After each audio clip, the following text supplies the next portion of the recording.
Glória a Deus, amados do Senhor, louvado seja o nome do Senhor Jesus. Vamos continuar firmes, vivendo em Cristo Jesus, aguardando a volta do nosso Salvador, pois a qualquer momento a trombeta vai soar, e aqueles que esperam em Cristo, olha, ouvirão essa trombeta. Claro que primeiro os mortos, a Bíblia fala, ressuscitarão primeiro, depois nós, os que ficarmos vivos, seremos arrebatados ao encontro do nosso Senhor nas nuvens. Que Deus abençoe. Linda canção, Deus abençoe, Selminha. Eu também, depois eu vou colar nos jovens, porque eu também não sei explicar a palpitação que ainda dá. E ver esses jovens aqui tranquilos aqui na frente, é bênção do Senhor, viu? Ficam tranquilos aqui na frente? Aí fica assim, ó, uns assim mais ou menos. Deus abençoe, viu? Irmãos, vamos continuar orando. Nós temos orado, foi falado aqui também a respeito dos enfermos. Vamos continuar orando por aqueles que estão enfermos. Na quarta-feira, nós tivemos mais um momento, mais um culto de oração. Lembrando que sempre, a cada 15 dias, sempre nas quartas-feiras, das 18h30 às 19h30, nós temos aqui o culto de oração na igreja. E nós oramos muito por muitas pessoas, principalmente pelos enfermos. Então eu destaco aqui o nosso querido vovô Jaime. Ele é o papai da nossa irmã Joyce. Então vamos continuar orando por ele. Está numa situação delicada de saúde. Vários momentos de altos e baixos, mas a gente sabe que Deus tem cuidado da vida do nosso querido vovô Jaime. Então vamos orar. Agradecemos a Deus porque mais pessoas estão se disponibilizando ao serviço na casa do Senhor. A obra ela não para, então nós agradecemos a Deus sempre pela vida de todos aqueles que se colocam à disposição. Nós ganhamos mais colunas intercessoras, mais pessoas na área aí da ação social da igreja, na área de mídia. Então, que Deus abençoe grandemente a vida de todos aqueles que se dispõem a servir ao Senhor na casa de Deus. Abram suas Bíblias em Filipenses capítulo 2. Filipenses capítulo 2. Feche seus olhos, vamos falar com Deus. Pai santo e querido, obrigado, Jesus. Louvado seja o teu maravilhoso nome. Nós te agradecemos, Senhor, porque o Senhor é bom e tuas misericórdias duram para todo sempre, Senhor. Obrigado porque nada acontece por acaso, o Senhor planejou todas as coisas. O Senhor criou o espaço, criou o tempo. O Senhor criou todas as coisas que existem, porque no falar haja luz, houve luz. O Senhor é o Todo-Poderoso e nós somos tão pequenos, tão limitados. E meu Deus, tenha misericórdia, porque o ser humano ainda fica numa busca frenética, enlouquecida, tentando buscar através das suas evidências, vida fora de um Criador supremo e inteligente. Oh meu Deus, nós sabemos que em breve tudo isso será esclarecido para aqueles que não conhecem e com certeza, dentro de um tempo estabelecido, será tarde demais.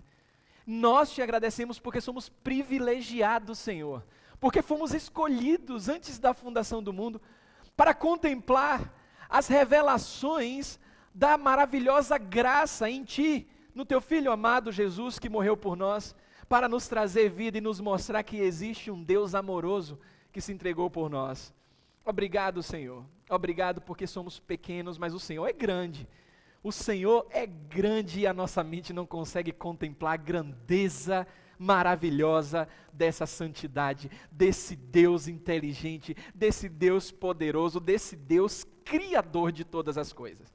Nós te agradecemos, nós te exaltamos, pois oramos no nome de Jesus. Amém e amém. Filipenses 2, 5 e 6. Olha que coisa tremenda nós encontramos aqui na palavra do Senhor. Filipenses 2, versículos 5 e 6. Tende em vós o mesmo que? Sentimento. Uma outra versão traz a mesma atitude que houve também em quem? Em Cristo Jesus. Pois ele, subsistindo em forma de Deus, não julgou como usurpação o ser igual a Deus. Então a gente viu no nosso último encontro, é importante lembrar que Jesus sempre existiu, não na forma carnal, não na forma corpórea, Jesus sempre existiu. Num dado momento da história, o Filho de Deus, ele encarnou, como a Bíblia fala, o próprio Deus se fez carne e fez o que mais? Habitou entre nós. E vimos, como a Bíblia diz, e vimos a glória no unigênito, o unigênito do Pai. Irmãos, andar como Jesus andou, requer dedicação, requer sacrifício, Mas mais do que isso, porque senão vai para as nossas forças, requer conhecimento daquele que a gente serve. Porque se a gente não conhece a Jesus, a gente não tem como imitá-lo. E como conhecer a Jesus, se, como a Bíblia própria fala em outro contexto, se não há quem pregue? Como é que a gente pode conhecer a Jesus se os seus imitadores, aqueles que declaram serem seus discípulos, não estão imitando o Senhor? Então nós temos uma responsabilidade muito grande de conhecer a esse Deus que a gente serve e imitá-lo. E aqui chama a nossa atenção porque a Bíblia diz, e é mandamento, que haja em nós, olha só, que haja em nós o mesmo sentimento, tenham em vocês o mesmo sentimento, a mesma atitude que também houve em Cristo Jesus. Que atitude é essa? Eu falei na semana passada, muito por alto, é muito diferente você que nasceu numa família dependente de recursos, numa família humilde de recursos, nesse mundo que é tão complicado e difícil. Você rala, você estuda e você começa a melhorar de vida, mas você veio de uma família que não era como eu via antigamente, abastada. Mas você cresceu, você estudou, você se formou, você desenvolveu uma vida, uma caminhada, e tudo isso foi proporcionado a você uma nova vida. Você saiu, como diz no popular, da água para o vinho. Outra coisa é alguém que nasce numa família abastada, e simplesmente por razões que a gente pode desconhecer, questões circunstanciais, e toda essa família, e toda essa cadeia familiar, ela vem sofrendo, vai sofrer por conta de circunstâncias desfavoráveis. Um exemplo disso foi o que a pandemia causou aí, tem causado ainda em muitas empresas. Empresas que estavam no topo, ainda têm reflexos do que aconteceu na pandemia e está demitindo muita gente. Empresas top, mundialmente falando. Mas quando a gente olha para a palavra de Deus, e a Bíblia diz, olha, vocês têm a mesma atitude de Jesus, o mesmo sentimento. A gente tem que conhecer a Jesus para entender o que aconteceu com ele. Porque Jesus, sendo o próprio Deus, sempre existiu. O que foi que Jesus fez e que sentimento permeava a mente de Cristo para que ele pudesse fazer o que ele fez e a gente viesse a imitá-lo. E simplesmente decidiu se tornar homem. Porque quando Jesus ele veio a esse mundo caído, ele colocou de lado todas as suas prerrogativas de Deus, como a Bíblia fala. Subsistindo em forma de Deus, não usurpou ser igual a Deus. E é interessante que quando a gente começa a olhar para essa vida antes de Jesus encarnado, a gente só pode imaginar dentro das Escrituras aquele que era e é e há de ser sempre Senhor, sentado no trono, ouvindo os anjos declarar, santo, santo, santo é o Senhor. E de repente ele decide, por vontade própria, encarnar, nascer no estábulo, nascer numa manjedoura. Abra sua Bíblia em 2 Coríntios capítulo 8, versículo 9, porque a gente começa a entender do ponto em que o próprio Deus, ele sai do céu para a terra que ele mesmo criou. Aquele que havia sido rico, sem limites. A Bíblia nos fala em 2 Coríntios capítulo 8, versículo 9.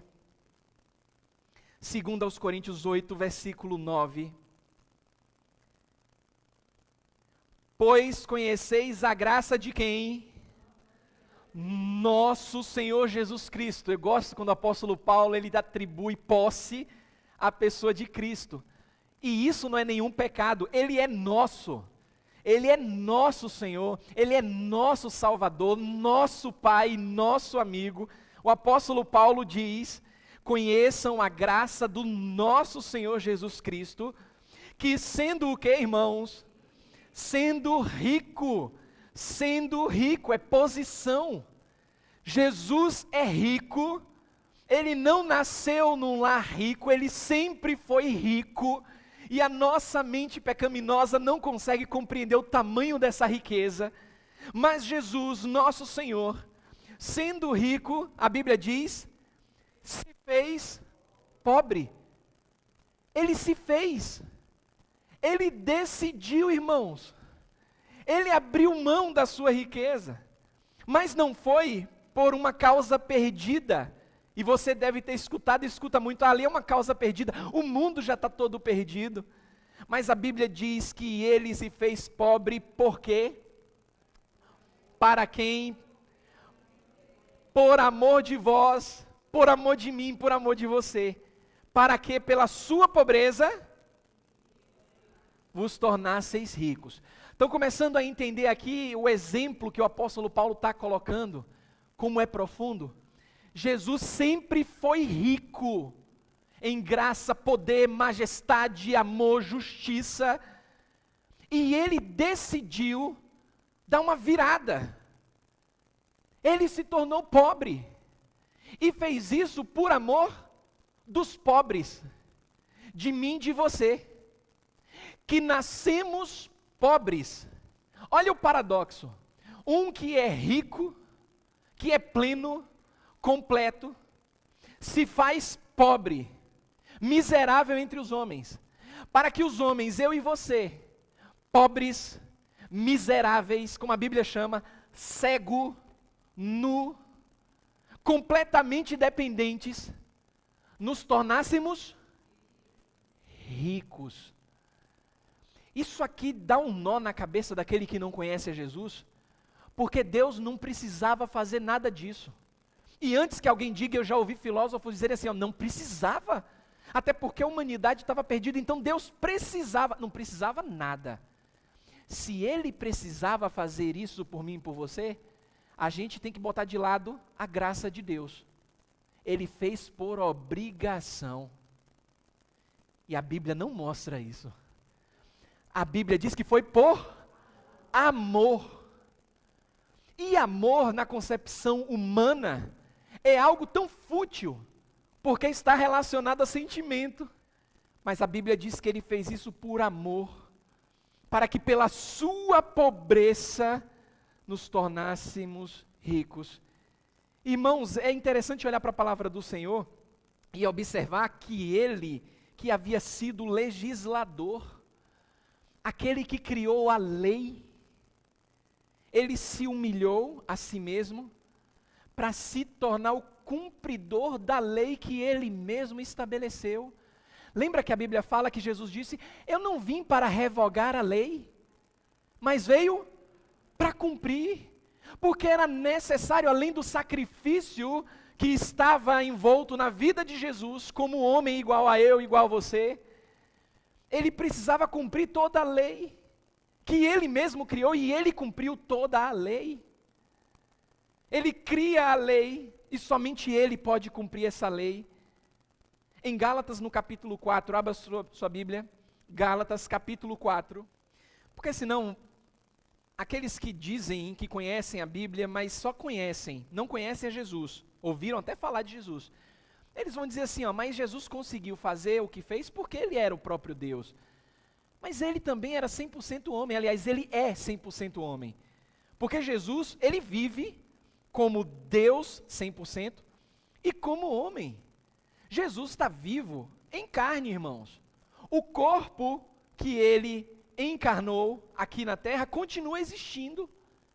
Ele não tinha corpo até nascer de Maria. Quando ele nasceu, desenvolveu, aos 33 anos, cumpriu todo o seu ministério e subiu aos céus em carne, ele não deixou de estar vivo em carne, ele continua vivo em carne. E essa é uma prova que a gente testifica aqueles que são seguidores de Cristo, como uma das cartas de João diz. Testificar Jesus como sendo carne, nascido de mulher. Em Gálatas capítulo 4, versículo 4, todos têm? Olha o que diz a palavra do Senhor. Vindo, porém, o quê? A plenitude dos tempos, Deus enviou o seu Filho, nascido de mulher, nascido sob a lei. Não é sobre, em cima, é sob, debaixo. Imagine aquele que é rico se submetendo à própria lei que criou. Aí eu busquei alguns inspiradores cristãos e encontrei um que trouxe num dos seus escritos algo muito interessante, eu quero compartilhar com os irmãos. Ele é norte-americano, o sobrenome dele é Carter, também não vou me aventurar aqui a falar o nome dele, mas ele escreveu o seguinte, ele disse assim, pode você compreender a grandiosidade desse acontecimento da manjedoura? Apenas um encontro face a face com o Cordeiro no céu nos permitirá verdadeiramente apreciar a sua encarnação. Enquanto seres humanos, ele está colocando, aqui na terra não tem como contemplar o que aconteceu naquela manjedoura. O Criador dos céus e da terra, num corpo de um bebezinho, numa manjedoura. E aí ele diz assim, ó, quando virmos, futuro, Jesus envolvido na glória, que era legitimamente sua, aí sim estaremos verdadeiramente admirados diante da sua disposição em abraçar a humanidade desta maneira. E só assim entenderemos que sua grandeza está ancorada na característica ímpar da sua humildade. Jesus, sendo rico em tudo, desceu do céu para a terra, se fez pobre por livre e espontânea vontade, para que por amor, eu e você nos tornássemos ricos. Conseguem mensurar o que é de fato humildade? A gente faz obras, a gente ajuda pessoas, mas nada se compara a Jesus, que desceu do céu para a terra. Porque, irmãos, do momento em que Jesus deixou o trono, até o momento em que ele ressuscitou, Jesus viveu uma vida não de glória, mas de humildade. Se o apóstolo Paulo está escrevendo aos irmãos em Corinto, aos irmãos em Filipos, dizendo, tende em vós o mesmo sentimento que houve em Jesus, não tem espaço para orgulho nas nossas vidas. Não há porquê ou para que se orgulhar. E nós somos desafiados todos os dias por conta dessa praga chamada orgulho. A gente se orgulha de coisas fúteis, porque a gente se esquece de quem foi Jesus, o que ele fez, o que ele é, o que ele continua sendo. O Deus verdadeiro, o Criador dos céus e da terra, que andou sobre o próprio planeta, que ele chamou à existência. Imagine, que ele disse, haja luz e houve luz. A Bíblia nos fala em 1 João capítulo 10, abra sua Bíblia. Aliás, em João, no Evangelho de João, capítulo 1, Evangelho de João, capítulo 1, versículos 10 e 11. A Bíblia diz, a respeito de Jesus, olha só, o verbo estava onde? No mundo. Olha que coisa tremenda. O verbo estava no mundo, o mundo foi feito por ele, mas o mundo não conheceu. Veio para o que era seu, e os seus não o receberam. Em vão a gente tenta imaginar essa humilhação de ser o Rei dos Reis, caminhando por uma rua movimentada. Pare e pense comigo. Numa rua movimentada, as pessoas passarem por ele e não reconhecer? O que Isaías disse há mais de 740 anos antes de Cristo nascer, encarnar, na verdade. Isaías disse que fizeram pouco caso dele, porque nele, diz o profeta Isaías, não havia beleza alguma, não havia formosura para que fizessem caso dele. E Jesus andando no meio das pessoas, imagine você tropeçar em Jesus, esbarrar nele, você cheio de coisa, e tropeçar, cair. Rapaz, olha por onde você está andando, você está cego, é? E de repente você nem se dá conta que ali estava o Criador dos seus olhos. A nossa mente, irmãos, ela não consegue mensurar como é que o Rei da Glória, ele se fez carne e habitou entre nós. Jesus se fez carne e habitou entre nós, foi mal compreendido, foi rejeitado, ele foi perseguido. Aí dentro dessa jornada de sair do céu para vir à terra, ele se mostrou nessa caminhada o que é ser humilde, a essência da humildade. Abra sua Bíblia em Lucas capítulo 2, porque aqui começa e dói o nosso coração quando a gente começa a entender, de fato, a essência da humildade que havia em Jesus, que há em Jesus. Eu preciso sempre lembrar de colocar o verbo no tempo certo, porque o Rei dos Reis, o Criador de todas as coisas, ele se torna servo, e pior, servo de pecadores. Aqueles anos que a Bíblia não fala, os chamados anos de silêncio da infância de Jesus, que a gente não tem muitos dados bíblicos até os 30 anos, essa vida que Jesus viveu mostra como ele foi, através da humildade, submisso a pecadores. Em Lucas 2,49, a partir do versículo 49, você conhece muito bem o texto. Jesus, adolescente, um jovem, sai de casa e todo papai e mamãe fica preocupado, né? Cadê meu filho? Onde é que está meu filho? Papai e mamãe, pecador. O pai de Jesus, a mãe de Jesus, pecadores. E foram atrás de Jesus. E a Bíblia fala em Lucas capítulo 2, a partir do 49. Estão comigo? Diz assim a palavra do Senhor. Ele lhes respondeu: por que estão me procurando? Vocês não sabiam que me cumpriam estar onde? Na casa do meu pai? Não compreenderam, olha o que a Bíblia diz, não compreenderam, porém, a palavra que eles dissera. E desceu com eles para Nazaré. E olha o que a Bíblia fala a respeito do nosso Senhor, do Criador dos céus e da terra. E era-lhes submisso. Sua mãe, porém, guardava todas essas coisas no coração. E o que acontecia com o nosso Senhor? Crescia Jesus em sabedoria, em estatura e graça diante de quem? De Deus e diante dos homens. Irmãos, Jesus era submisso. Ele era submisso a pecador. E nós, olha que bom que a gente não escuta mais, pelo menos na mídia aí que se diz evangélica, mas a gente sabe, você sabe, no início dos anos 2000, como se falava para determinar coisa para Deus. Eu determino, eu não aceito, Senhor, eu libero esse poder. Nós não aceitamos. Jesus, a Bíblia diz que ele era submisso, mesmo sendo Senhor do pai e da mãe. E a Bíblia fala que ele era submisso.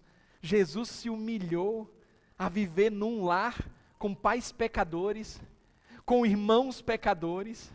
Jesus teve um trabalho comum, como alguém que é contratado para construir, para consertar coisas para outras pessoas na sua comunidade. No caso, na Bíblia mostra lá em Nazaré.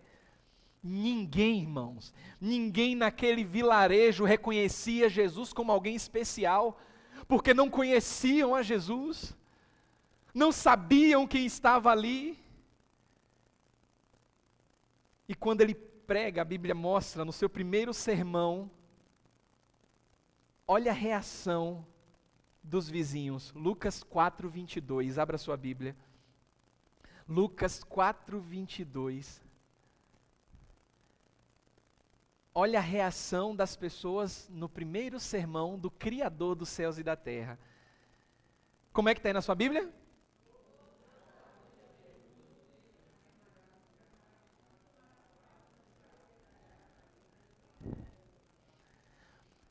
Ficaram como?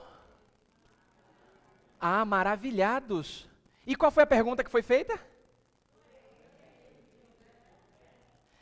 Não fazia sentido.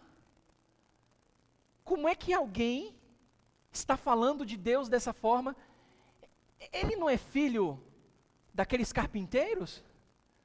Daqueles pobres coitados que consertam pernas de mesa, de cadeira? Este menino, este rapaz, este homem? É interessante que Mateus acrescenta algo. Mateus capítulo 13, versículo 57. Como é que está aí na sua Bíblia? Opa, e o quê?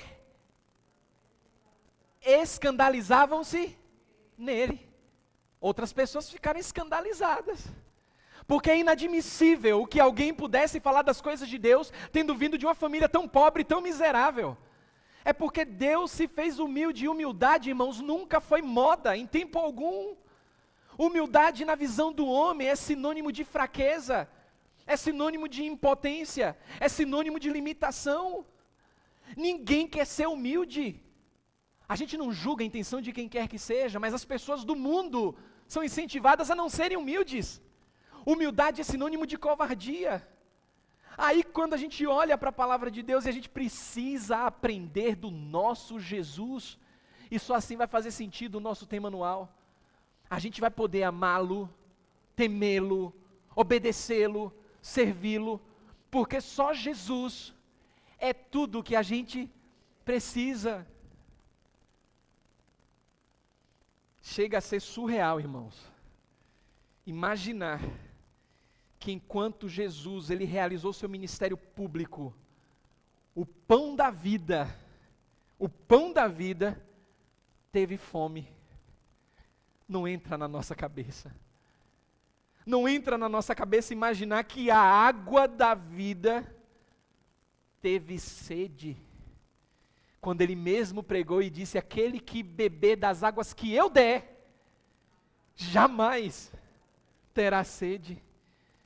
É difícil imaginar e tem que travar a nossa garganta, a saliva tem que descer a seco, porque é difícil imaginar que o Criador do universo, que o ser humano não sabe explicar como surgiu, a Bíblia diz que não tinha lugar nem onde repousar, reclinar a sua cabeça. Que Deus é esse que a gente serve? Que Deus é esse, irmãos?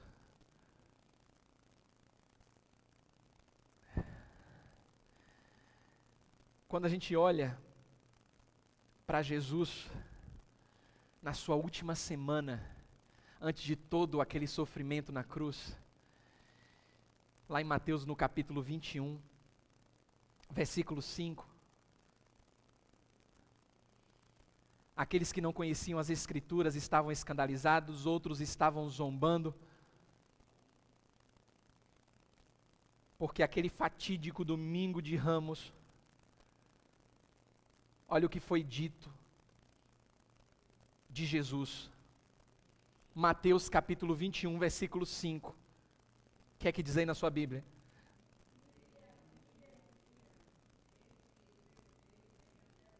Eis que o quê? O seu rei. Lembra? Paulo disse, nosso. E aí as pessoas estão dizendo, eis aí o seu rei. A minha versão traz assim, ó. Eis aí te vem o teu rei, justo, salvador e o quê? Humilde. Uma versão traz aí a palavra humilde. Humilde, montado em um jumento, num jumentinho. Uma outra versão traz cria de animal de carga. Era uma profecia de Zacarias que estava sendo cumprida ali naquele momento. Na verdade, é dito deste humilde Jesus, o que Mateus deixa muito bem registrado no capítulo 20, versículo 28. Mateus 20, versículo 28. Mateus 20, 28. Tal como o Filho do Homem, que não veio para ser servido, mas para servir e dar a sua vida em resgate de todos? De muitos. De muitos. E aí a gente conhece a história. Aquele que desceu do céu para a terra, que viveu uma vida de humilhação, o Deus da vida experimenta à morte. E de maneira voluntária se submete à morte, como a Bíblia revela, morte de cruz. Tudo isso para me tornar rico, para tornar você rico. Esse impacto da humildade de Cristo, irmãos, de acordo com Filipenses no capítulo 2, a nossa atitude deve ser a mesma. E olhe que, como Paulo, escrevendo aos irmãos em Filipos, ele não está dizendo para você morrer numa cruz, literalmente. Mas isso me remete que, se eu quiser viver a mesma vida de Cristo como seu imitador em humildade, o mesmo Jesus, ele diz para mim e para você: aquele que quer me seguir, tome a sua cruz quando? Todo dia. Todo dia. Somos como ovelhas para o matadouro. Temos que renunciar. E isso não é fácil. Mas Jesus, ele renunciou mostrando que é possível. E a gente tem que se perguntar todos os dias, diante de tudo que eu conheço a respeito de Cristo, as minhas atitudes refletem as atitudes de Jesus, que é manso e humilde de coração? Será que eu faço as coisas sem partidarismo? Quando eu busco algo, eu estou visando apenas o meu próprio interesse? Ou o interesse dos outros? Porque Jesus, ele tinha a sua vida marcada pela humildade, e de maneira graciosa, nos chama a aprender dele. Vinde todos, aprendei de mim, que sou manso e humilde. Pai santo e querido, louvado seja o teu nome, Senhor. Meu Deus, que essa sede de aprender do Senhor, ela jamais se esgote, Senhor. Porque nunca, Senhor, nesta vida, neste mundo que jaz no maligno, nunca estaremos saciados de aprender do Senhor. Porque quando isso acontecer, aí seremos destruídos, porque a tua palavra fala: prossigamos e conhecer ao Senhor. E muita gente acha que já sabe a respeito de ti. E aí Satanás se aproveita. Se aproveita porque os dardos inflamados, eles afetam a vontade. Meu Deus, nos faz olhar cada vez mais para o Senhor, reconhecendo que importa que o Senhor cresça e cada um de nós venhamos a diminuir. Porque só assim, Senhor, conhecendo mais do Senhor, viveremos como o Senhor nos manda. E como é bom, Senhor, experimentar na essência a glória da Tua majestade em humildade, para que as pessoas possam olhar para nós e ver Cristo nas nossas vidas. Obrigado, Senhor, por nos alimentar. Obrigado. Nós te amamos e oramos no Teu maravilhoso nome. Amém e amém.